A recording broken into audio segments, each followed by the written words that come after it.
Padahal kiai dulu sama kiai sekarang itu kira-kira alim mana? Alim kiai dulu. Mbah Hasyim Asy'ari itu ngarang kitab sampai dibaca di Yaman. Saya sering baca juga kitab beliau, Risalatu Ahli Sunnah wal Jamaah. Kiai sekarang mau terjemah aja kadang salah memahami.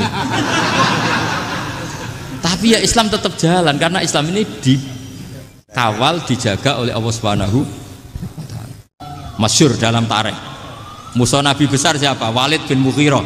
Punya anak Khalid bin Walid. Abu Lahab punya anak Darrah, itu mukminah yang baik.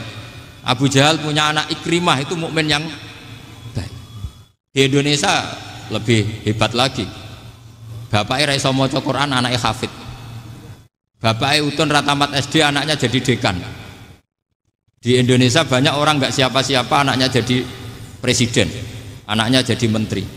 Artinya jangan karena bapaknya kafir kamu nganggep anak turunnya pasti selalu kafir. Teori itu sudah salah zaman Rasulullah.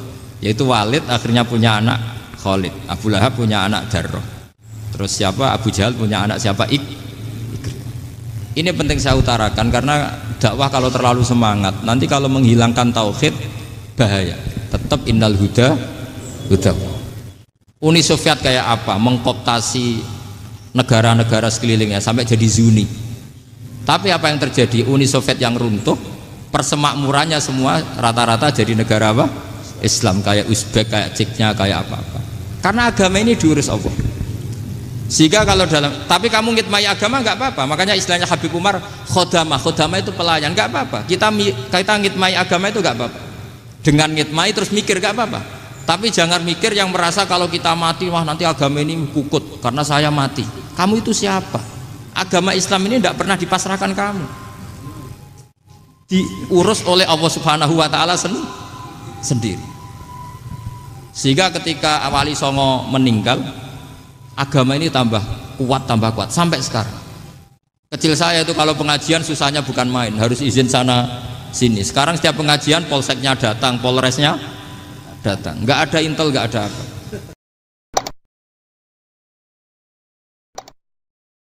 Assalamualaikum warahmatullahi wabarakatuh. Bismillahirrahmanirrahim. Tabarakalladzi nazzalal furqana ala 'abdihi liyakuna lil 'alamin nadhira. Allahumma shalli wa sallim ala sayyidina Maulana Muhammad wa ala alihi wa sahbihi asma'in. Nama ba'du. Semua pengurus PBNU yang saya hormati, semua habaib, semua ulama yang saya hormati, wabil khusus Kiai Haji Abdul Manan, Ketua Lembaga Dakwah PBNU, yang meskipun mondoknya hanya 3 bulan. Ini sebetulnya problem. Sehingga saya kesini ini sebetulnya tidak pernah merasa ibadah. Ini bukan dakwah, ini show dakwah. Jadi yang namanya dakwah itu ya orang-orang di kampung nggak bisa ngaji diajarin ngaji. Seperti saya di Jogja, di Rembang. Kalau ini show dakwah. Dan ini ada agak kesalahan karena mondoknya hanya 3 bulan. Jadi tidak bisa bedakan mana dakwah, mana show dakwah. Ini jelas show itu. Mungkin yang benar-benar dakwah yang sekarang sedang bikin masjid di pedalaman Kalimantan, pedalaman Sulawesi, atau saudara-saudara kita yang di Korea. Saya kemarin di Korea itu dakwah betul. Kalau ini agak-agak tontonan. Ya tapi masih bagus lah melihat wajahnya Habib, ulama itu ibadah.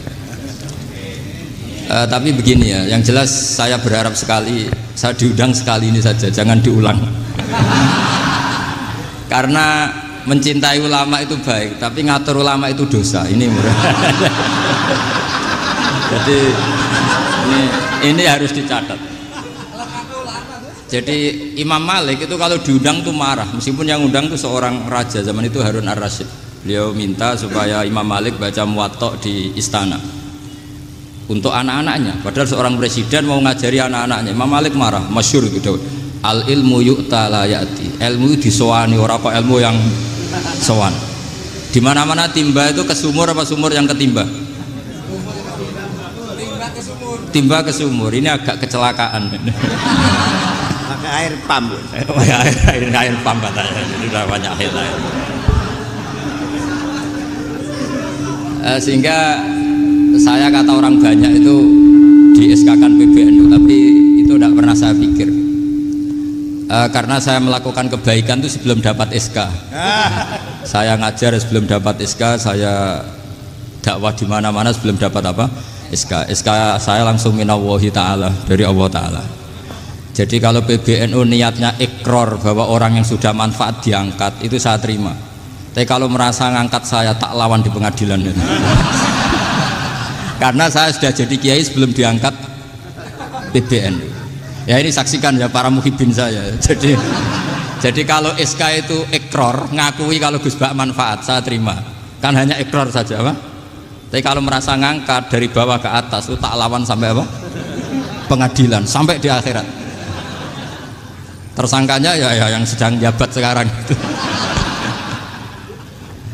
Tapi saya yakin enggak, Kiai Miftahul Ahyar itu orang alim karena alumni Sidogiri dan menantunya Syekh Duki. Di antara gurunya itu pernah mbah mertua saya karena istri saya orang Sidogiri. Beliau juga besanan sama keluarga Lasem, saya ini Durriyah Lasem. Pak Said Akil juga orang alim, mbah-mbahnya juga orang alim. Baru kemarin nyocokkan nasab sama saya. Buyut-buyutnya beliau itu adik buyut saya, pernah cocokkan sama saya. Gus, saya sama saya tua mana? Tua saya, buyut kamu adik buyut saya, kata saya gitu. Tapi saya tetap hormat sama beliau karena ya pernah sepuh umurnya setidaknya. Jadi saya ulang lagi, ngaji seperti ini itu sebetulnya lebih ke show, pertunjukan. Supaya pertunjukan ini tidak dosa, saya isi ngaji betulan. Tapi jangan diulang. Karena biasa ngaji rutin. Saya di Jogja tafsir Jalalain sudah juz 23. Pernah khatam hikam. Sekarang Nashihul Ibad separuh. Saya ngaji di Sidogiri Itkon, di Sarang Balaghatul Quran, di Hajen Lubul Usul. Tapi sarahnya yang Thariqatul Husul, sarahnya Mbah Sahal Mahfud. Jadi baru di sini ngaji bersaing sama orang yang mondok berapa? 3 bulan. Ini masalah. Masalah. Nggak boleh mondok itu harus buat tulis zaman. Tapi ya tidak apa-apa, mungkin laduni ya. Jadi kalau mondok cepet itu kemungkinannya apa? Laduni. Begini, tapi saya tertarik apa yang dikatakan Kiai Haji Abdul Manan tadi menyangkut kalimat tauhid. Saya ngaji di mana-mana bilang, kalau ngaji itu yang tahqiq itu detail. Detail itu bahasa Arabnya tahqiq. Jadi kita misalnya berpikir secara jernih, orang yang kafir 70 tahun itu pasti menjadi muslim karena melafadzkan la ilaha illallah. Dan itu bi ijma'il ulama. Semua ulama mengatakan demikian. Saya ulang lagi, itu bi ijma'il ulama. Karena mansus di Quran ada ayat kulil ladina kafaru iyantahu yughfar lahum ma qad salaf. Kalau orang yang kafir 70 tahun bisa dihilangkan kekafirannya hanya dengan kalimat la ilaha illallah Muhammadur Rasulullah. Berarti kalimat ini statusnya apa? Penghilang kekafiran, apa? Penghilang kekafiran. Lalu ada kelompok yang mengatakan gara-gara kalimat la ilaha illallah dan pegang patok nisan itu orang menjadi kafir. Ini kan jadi paradok. Lafat yang kita statuskan sebagai penghilang kekafiran dengan lafat yang sama orang menjadi kafir. Itu nggak ketemu nalar. Mbok nalar paling apapun tetap nggak ketemu. Kecuali tadi ya dalilnya pokoknya ngotot tadi. Itu memang kacau itu. Tapi alhamdulillah mereka insya Allah ya sadar. Kamu jangan bayangkan mereka tidak sadar terus, berarti kamu doanya jelek. Bisa saja mereka sudah ingin sadar, berhubung digojlok ini terus gak jadi sadar. Jadi jangan-jangan salah kita karena sering gojlok sehingga yang mau sadar jadi tidak apa? Nggak sadar. Saya tadi jam 10 sampai setengah 2 masih ngajar di pondok saya ngajar tafsir masih di Rembang sana saya. Terus saya ke Semarang Delalah Muyassar. Ya mungkin agak-agak keramat, jadi tetap jam 3:4 saya bisa ketemu Habib Umar Hafid. Saya beberapa menit ya diskusi tentang manhaj beliau, dan kebetulan saya sering belajar kitab beliau sama alumni Darul Mustafa. Meskipun saya tidak pernah ke sana, tapi saya tahu betul mazhab beliau karena al arwah junudun apa? Mujannada. Begini, saya sering dingetikani Mbah Mun, politik tidak jelas itu bagian dari kejelasan. Ini yang perlu dicatat. Jadi politik tidak jelas itu bagian dari apa? Kejelasan. Misalnya begini, Siapa yang mengira Khalid bin Walid yang sangat musuhi Rasulullah, dia panglima orang kafir ketika ngalahkan Rasulullah di perang Uhud, akhirnya Khalid bin Walid masuk apa? Islam. Begitu juga Wahsy, qatilu ahabbin nasi ila Rasulillah, pembunuh Sayyid Hamzah, akhirnya juga masuk Islam.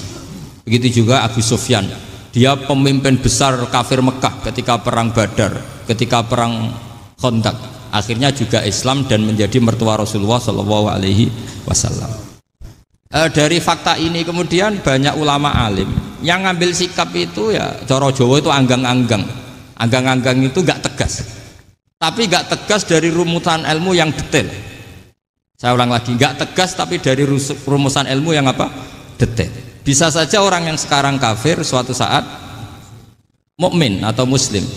Bisa saja yang sekarang sedang fasik suatu saat soleh. Bisa saja yang mondok 3 bulan rois PB NU. Sementara yang mondok lama kadang Kiai RT. Tapi itu hanya hukum duniawi. Saya yakin yang Kiai RT ini PBNU di akhirat. Karena mondoknya lebih apa? Lama. Itu tak jamin. Saya juga berencana mimpin NU di akhirat saja, bukan di dunia. Makanya saya mohon SK itu berakhir muktamar mendatang. Karena saya sudah kiai sebelum diangkat. Makanya saya ulang-ulang, kalau pengangkatan itu niatnya ikrar, saya terima. Tapi kalau niatnya ngangkat, tak gugat di pengadilan. Ini tidak guyon, ini betulan itu.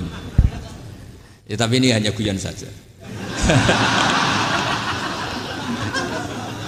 Nah, ini penting saya utarakan teori ngaji ya. Ini saya bacakan naskah asli Sayyid Umar Hafid supaya Anda dapat barokah beliau.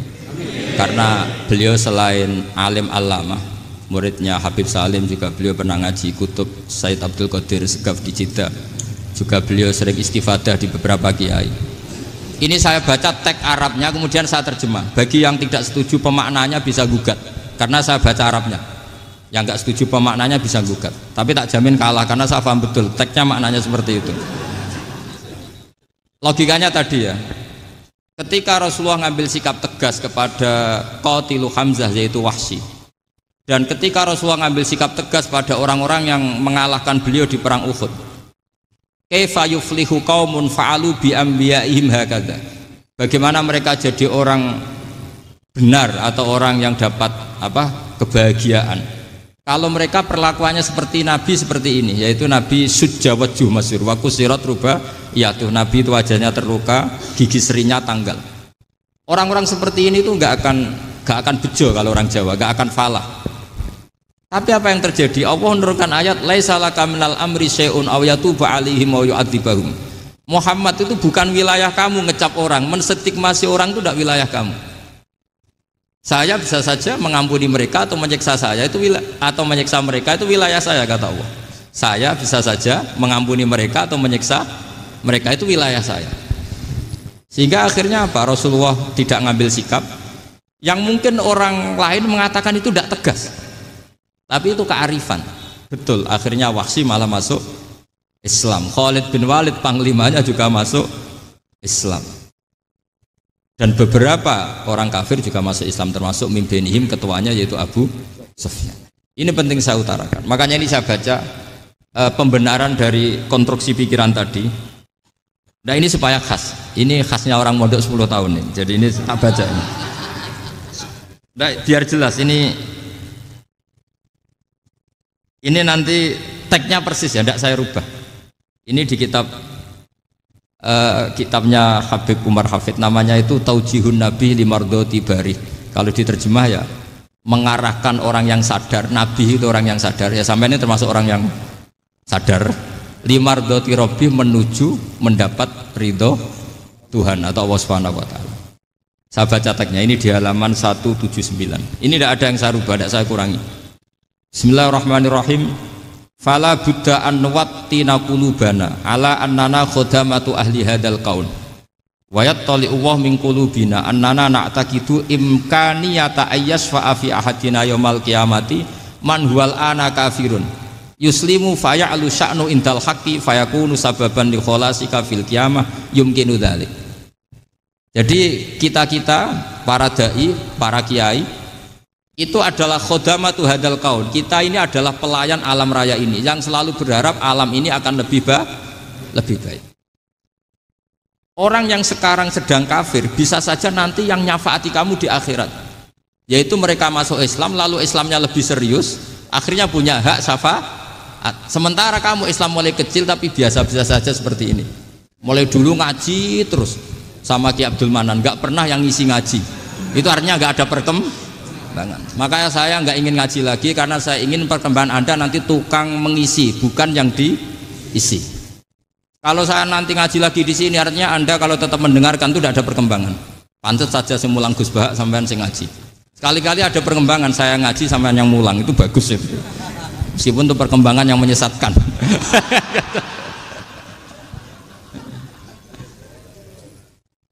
Ini penting saya utarakan. Ini dawuhnya Said Umar ya. Orang yang sekarang sedang kafir bisa saja orang ini nanti nyafaati kamu. Yaitu beliau orang ini Islam, kemudian Islamnya serius, maka punya hak syafaat. Sementara kamu Islamnya biasa-biasa saja. Itu masyhur kayak Sayyidina Umar. Sayyidina Umar Islam di hari itu langsung makomnya makom yang a'la, sehingga mengalahkan yang sudah Islam lebih lama. Karena Islamnya Umar itu menjadi izzatul Islam betul. Makanya jangan benci orang tegas teman-teman, kadang ya ada baiknya. Abu Bakar itu sudah Islam tapi layinal janib, orangnya santun. Kalau dipisahi orang yang menengahi lah kira-kira seperti itu. Begitu juga Bilal, Ammar, Suhaib. Singkat cerita, Rasulullah itu sering dibully ya, sering disiksa orang-orang kafir. Rasulullah berharap, wah kalau yang Islam gini terus repot. Melihat Umar ini petarung di pasar Uka, dia dapat uang itu kalau tarung, menangan. Kata Rasulullah, kalau ini yang Islam ya bagus. Beliau berdoa, Allahumma aizal Islam bi Umar. Itu kira-kira 2 hari dari doa beliau, Umar masuk Islam. Itu pertama masuk Islam itu orang-orang kafir diparani, kalau kamu ganggu Rasulullah Muhammad tak bunuh. Semenjak itu orang kafir yang gentenan sembunyi. Sehingga kata para mereka yang Islam selalu jaya mut aslama Umar, ketika Umar masuk Islam. Itu dalam 1 hari Islam itu Rasulullah sudah ngendikan Umar yang Islam sehari ini imannya kalau ditimbang separuh ahli dunia masih unggul sama Islamnya Umar. Nah bisa saja seperti itu. Jadi saya minta sama teman-teman yang mencintai ilmu, tidak tegas itu bagian dari ketegasan dalam ilmiah. Karena kita ini tidak mengendalikan dunia, tidak mengendalikan hidayat, hanya Allah piyambak yang ngasih hidayat. Maka sikap kita laisa laka minal amri syai'un aw yatuba alaihim aw yu'adzibahum. Rasulullah yang ahabbul khalqi ilallah saja tidak boleh tegas karena semuanya potensi itu Cuma kita tegas dalam kebenaran saja, tapi nggak perlu tegas dalam mengawal kebenaran. Kenapa demikian? Karena Islam ini agama yang akan dijaga Allah ila yaumil. Yang jaga Islam bukan PBNU, bukan PP Muhammadiyah, bukan kiai. Yang menjaga Islam namun Allah Subhanahu wa ta'ala. Makanya Sayyidina Umar itu kalau disuruh mikir Islam itu nggak mau betul. Masyhur itu dalam tarikh. Umar mimpin itu sukses, banyak futuhat. Singkat cerita akhirnya orang tuh kelangenan, wah kalau Umar meninggal kayak apa. Sehingga Abdullah bin Umar setiap jalan-jalan tuh dibully. Kalau sekarang dibully, ya Abdullah bin Umar bapak kamu itu gimana, sudah sepuh mau meninggal kok tidak suksesi. Kalau saja ada orang penggembala kemudian meninggalkan kambingnya di hutan, kamu anggap orang yang mudoyik enggak, menyia-nyiakan kambing itu enggak? Ya iya kata Abdullah bin Umar. Apalagi amru hadil umat ini mau ditinggal gelanggang, nanti suatu saat Umar meninggal. Mbok ya suksesi supaya jelas. Logika itu diaturkan ke Umar radhiyallahu anhu, ke Sayyidina Umar. Pertama Umar agak tertarik dengan logika itu. Lama-lama beliau marah. Tidak jadi. Saya tetap tidak akan istikhlaf, tidak akan suksesi. Dan saya tidak akan mikir Islam katanya. Islam akan diurus oleh Allah Subhanahu. Terus beliau ngendikan, Islam ini jalan ketika ditinggal Abu Bakar. Bahkan ketika ditinggal ahabbul khalqi ilallah akramul khalqi indallah, yaitu Rasulullah Muhammad sallallahu alaihi wasallam. Coba Islam dulu dipimpin Abdul Qadir ketua wali, dipimpin wali songo, dipimpin orang top. Sekarang dipimpin mondok 3 bulan jalan. Karena Islam yang ngatur Allah Subhanahu wa ta'ala. Jadi ini penting. Loh coba ustadz tuh banyak yang nggak bisa ngaji loh. Tapi ya laku ya nggak masalah. Loh saya kemarin di Korea seminggu. Itu TKI jadi khotib, ada yang jadi mufti, ada yang jadi suriah. Itu ada yang di sana jadi Suriah, pulang ke kampung angon kambing lagi. Loh itu teman saya kenal. Suriah Korea. Iya Suriah Korea tapi. Artinya gini, bahkan masjid semua yang di Korea itu didirikan oleh TKI dan TKW. Mereka digerakkan Allah untuk mikir agama, karena agama ini milik Allah. TKI saja mikir.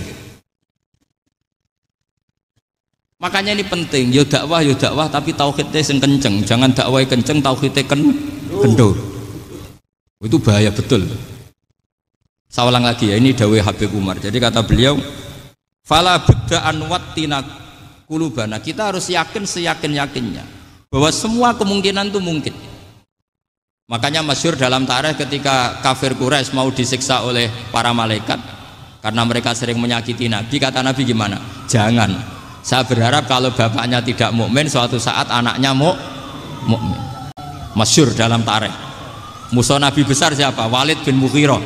Punya anak Khalid bin Walid. Abu Lahab punya anak Darrah, itu mukminah yang baik.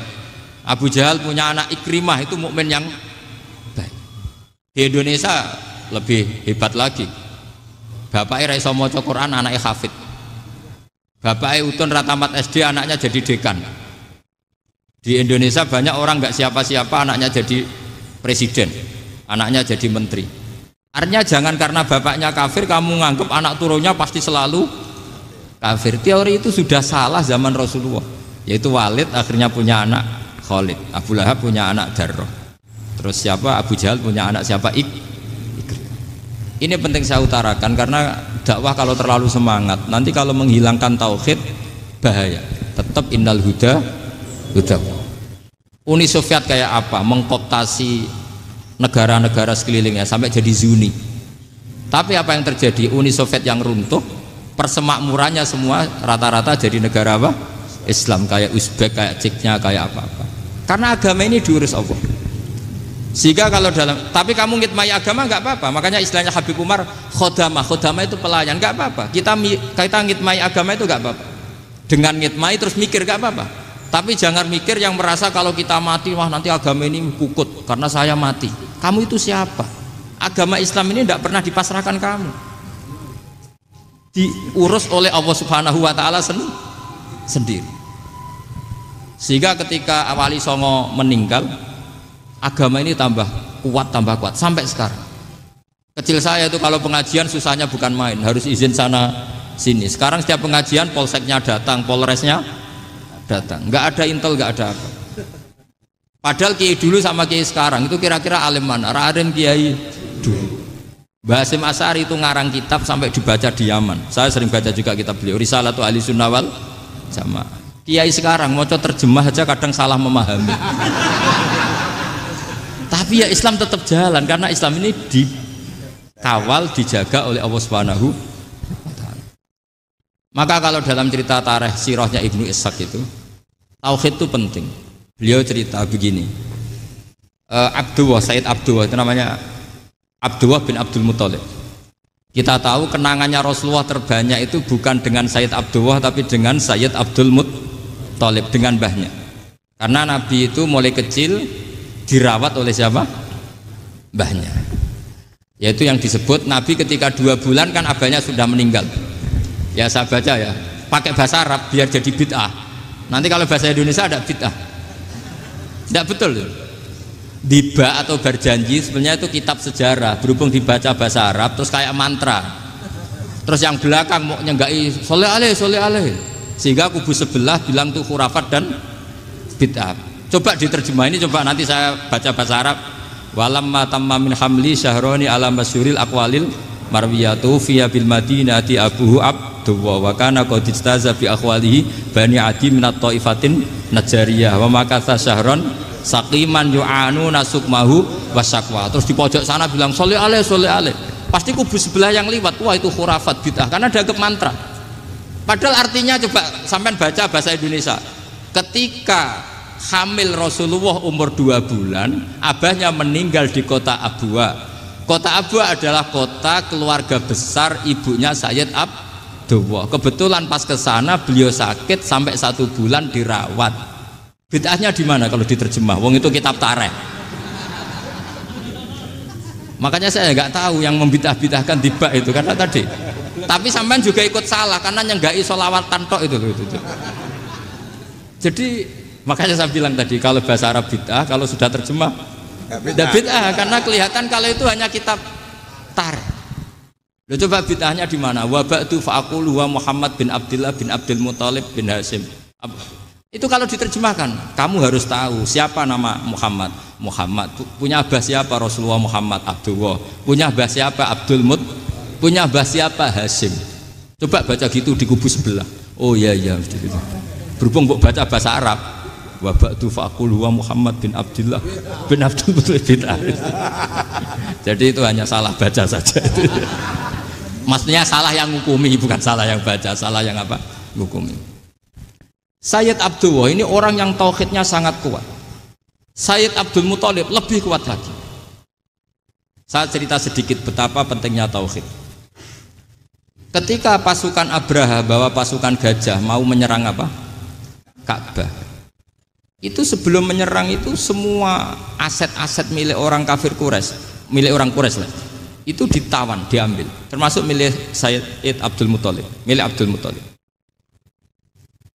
Terus ketika mau masuk Ka'bah, mau masuk Mekah, kata Abraha, man sayyidu hadal wadi, siapa yang kamu tuakan, yang kamu pertuan di sini? Oh, Abdul Muthalib. Abdul Muthalib itu dipanggil, itu auranya luar biasa. Abraha yang di tempat perkemahannya itu harus duduk di atas karena dia raja, itu duduk di atas gak berani. Saking wibawanya Abdul Muthalib, ini mbahnya Rasulullah. Akhirnya Abraha bilang gini, saya duduk di bawah tidak mungkin karena saya raja. Kamu duduk jejer saya tidak mungkin karena nanti umat saya kecewa karena raja kok disaingin gitu. Ya sudah, sambil berdiri-diri kita ngomong. Akhirnya Sayyid Abdul Muthalib tadi diomongin gini, saya itu tidak ingin merusak orang-orang Mekah, orang-orang Quraisy. Saya hanya kecewa punya tempat ibadah dikencingi, diberakin sehingga saya mau merubuhkan Ka'bah. Tapi dengan damai, nggak ada perang. Apa jawabnya Abdul Muthalib? Lucu. Nggak apa-apa, Ka'bah kamu robohkan silakan, nggak apa-apa. Yang penting unta saya yang kamu sita kembalikan. Harta saya yang 100 unta kamu sita kamu kembalikan. Itu Abraha kagetnya bukan main. Kaget karena kamu itu pemimpin apa? Tadi saya hormat kamu karena kamu tak anggap orang hebat. Hadhil Ka'bah dinu abaika, ini Ka'bah itu agama kamu. Pas saya hancurkan kok kamu tenang-tenang saja. Padahal pas mau saya hancurkan kamu tenang-tenang saja, malah tanya unta kamu itu gimana? Apa jawabnya Abdul Muthalib? Inna lihadal baiti robban hamahu, sebab Ka'bah itu ada yang punya dan pasti akan melindungi Ka'bah. Tapi kalau unta itu milik saya, ini urusan saya, ini unta. Jadi inna lihadal baiti robban hamahu itu tidak milik saya, itu ada yang punya. Ya sudah, biar yang punya aja yang jaga, itu tidak urusan saya. Akhirnya unta dikembalikan, aman deh, untung double. Terus akhirnya dia ke Ka'bah, fa'akhudha bi halaqatil bab, karena dulu apa itu halaqatil bab, karena dulu itu yang dipakai apa itu pegangan itu bentuknya apa, bulat, makanya diistilahkan halaqah apa, bulat. Kalau sekarang halaqah ilmiah itu seminar, jadi benar. Halaqah itu buruhi lain lagi. Ya. Pegang terus bilang gini, kata Abdul Muthalib, ya Allah, Ka'bah ini mau dihancurkan oleh Abraha, Ka'bah ini milik kamu. Saya mau ke gunung, mau melihat apa yang kau lakukan terhadap orang yang mau merusak Ka'bah. Terus Abdul Muthalib bilang ke umatnya, wa ya qaumi, ayo kita ke gunung melihat ma fa'ala rabbuna, apa yang akan dilakukan Tuhan kita terhadap orang yang mau menghancurkan Ka'bah.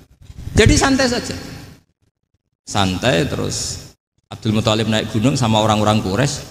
Abraha datang mau merusak Ka'bah, terus terjadi alam taro kaifa fa'ala rabbuka bi ashabil fil. Itu melihat, dan betul Ka'bah dijaga Allah. Islam juga gitu. Ketika Islam dikooptasi Uni Soviet, semua ulama, semua wali perasaannya hanya nunggu kehancuran Uni Soviet, karena pasti agama ini dijaga Allah. Saya setiap sholat, setiap munajat, ketika baca Rabbana lakal hamdu bil samawati wa mil'ul ardi. Dulu saya iskal itu janggal. Ya Allah, engkau zat yang layak dipuji, yang pujian itu memenuhi langit dan bumi. Pikiran saya kalau bumi ateis itu mujinya kayak apa? Tapi masya Allah ketika saya datang di Korea, bumi ateis, ternyata di sana banyak masjid, banyak tasbih, bahkan ada sakduna di sana. Karena Allah sudah ngendikan lakal hamdu mil'us samawati wa mil'ul ardi. Dan sekarang nyata, semua bumi ateis, bumi apa saja, ada tasbihnya, ada tahmidnya. Makanya sadaqallahul adzim ketika ngendikan sanurihim ayatina fil afaq walladzi arsala rasulahu bil huda dinil haqqi liyuzhirahu 'alad dini kulli. Makanya saya mohon sekali bahwa agama ini harus kamu khidmah. Tapi enggak boleh kamu pikir. Atau dibaliklah, khidmah maka memikir. Tapi tidak usah GR bahwa agama ini diserahkan sampean. Saya juga agak ridho. Agama kok diurus orang-orang kayak gini, kayak apa nasibnya? Jadi ini penting. Karena rata-rata kiai alim itu tidak jelas, terus oleh orang-orang yang nggak pernah ngaji itu, wah ini nggak jelas, nggak tegas. Islam itu harus tegas. Maksudnya tegas itu kayak apa? Tegas itu di wilayah kita. Kalau istri kamu mau diperkosa orang itu boleh tegas, itu wilayah kamu. Tapi kalau hidayat itu wilayahnya Allah Subhanahu wa Ta'ala, kita tidak pernah tahu. Bahkan yang sudah Islam saja, nyuwun sewu, itu nggak ada jaminan mati husnul khotimah. Kita tahu dalam sejarah Sa'labah itu dapat gelar hamamatul masjid, merpatinya masjid. Tapi kita tahu akhirnya Sa'labah itu apa? Su'ul khotimah. Sampai dalam Islam selalu diajarkan ya muqallibal qulub tsabbit qalbi ala din. Jadi kalau kita sendiri saja masih ingin selalu husnul khotimah, agak ada ruang untuk mudah menvonis orang lain. Makanya saya salut sekali ketika Habib Umar menulis kita semua ini mengkhidmai hadal kaun, dan selalu berharap bisa saja suatu saat orang yang sedang kafir bisa saja suatu saat muslim. Nah soal kalau yang sama yang harbi menyerang kita ya tarung. Kalau artinya kalau yang merangi kita ya kita wajib perang, kalau enggak ya habis kita. Seperti kita lakukan ketika diserang Belanda. Tapi ketika mereka musta'man, dhimmi, mu'ahad, orang-orang kafir yang mau berdamai dengan kita ya kita damai. Sebagaimana yang dilakukan Rasulullah SAW ketika berdamai dengan kafir Quraisy yang dipimpin Suhail bin Amr, masyhur itu dalam tarikh. Singkat cerita kan Sayyidina Ali ini pernah konflik sama orang Khawarij. Kata Sayyidina Ali, ya sudahlah, namanya kita musuhan, kita tidak usah ketemu, pakai mediator, kata Sayyidina Ali. Kata orang Khawarij, ini apa-apaan kok butuh mediator, nggak ada Qur'annya, ada hadisnya. Kira-kira kalau Pak Sayyidina Ali orang Jawa, nggak ada apa tidak tahu. Walhasil Sayyidina Ali akhirnya baca ayat wa in khiftum shiqaqa bainihima fab'atsu hakaman min ahli wa hakaman min ahliya. Jika suami istri tengah konflik, maka yang keluarga suami kirim mediator, yang keluarga perempuan juga kirim. Terus kata Sayyidina Ali, wa amru ummati Muhammad a'dhamu min amri rajulin wa imra'atin. Kalau suami istri saja ketika konflik butuh mediator, apalagi ini kelompok besar pasti lebih butuh mediator. Akhirnya lalu mediatornya siapa? Kata Sayyidina Ali, ya siapa saja yang penting baik. Ditunjuk seseorang, diprotes sama orang Khawarij, ini orang nggak kredibel. Oh, terus Sayyidina Ali marah-marah. Rasulullah itu pernah berdamai dengan orang, bahkan orang itu kafir, yaitu Sulhul Hudaybiyah. Nabi itu berdamai dengan orang yang bernama Suhail bin Amr, ketika itu kafir. Makanya ini menunjukkan bahwa musolahah ma'al kufar itu boleh demi kelangsungan bernegara, berbangsa. Kamu tidak usah meragukan reputasi NU. Ketika dulu kafirnya kafir harbi zaman Belanda, ya Mbah Hasim fatwa apa? Jihad.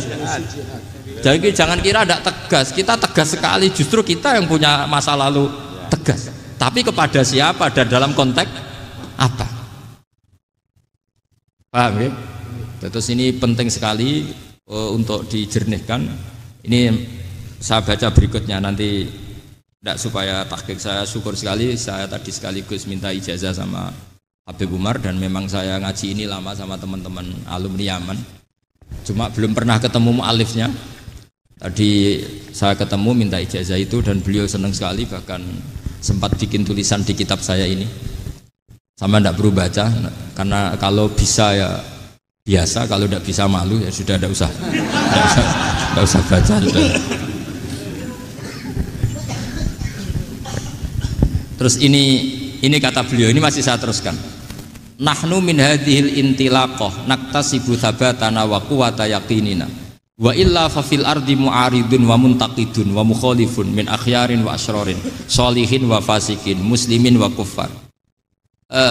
Kalau kamu punya satu metode ilmiah, metode dakwah, kamu harus siap karena pasti ada yang menentang. Yang menentang itu ya mulai orang soleh, tidak soleh, orang macam-macam. Jadi kalau sudah punya manhaj memang dari awal harus siap apa? Ditentang. Jadi misalnya PBNU punya kebijakan apa, ya sudah siap saja dibully. Itu pasti itu, karena nggak ada manusia semua suka, semua benci. Kata beliau, anta in kunta fi syakkin min hadzal maslak wal manhaj fattabi man syi'ta wasaha angka ghaniyah wa in kunta ala yaqinin annahu al huda wa mirasun nubuwah wa annahu haqiqatu tarjamatil ahdi ma'rab fala tata'atsar min kalami ahadin yakunu mangkana. Jadi intinya kita mengawal Islam secara rahmatanil alamin itu justru kita berharap menjadi simpatik dan menjadikan mereka menjadi Islam. Jangan ketika simpatik dianggap gak tegas. Saya masih ingat betul dawuh Mbah Mun, hak sekseni, kata beliau, saya masih ingat kalimatnya sekseni. Aku ra tegas itu berdasar ayat laisalaka minal amri syai'un aw yatuba alaihim aw yu'adzibahum. Karena potensi sosial itu bisa rubah.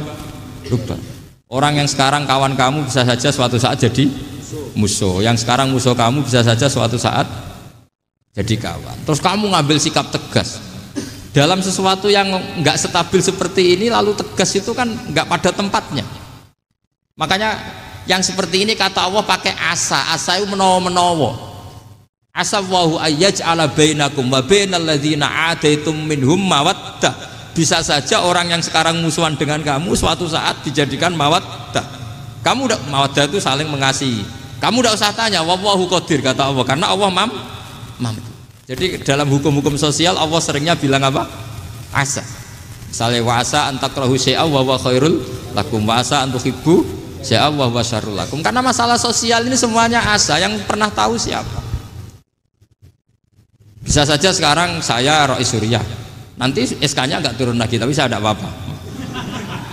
Bisa saja nanti santri 10 tahun dipimpin 3 bulan, nggak apa-apa.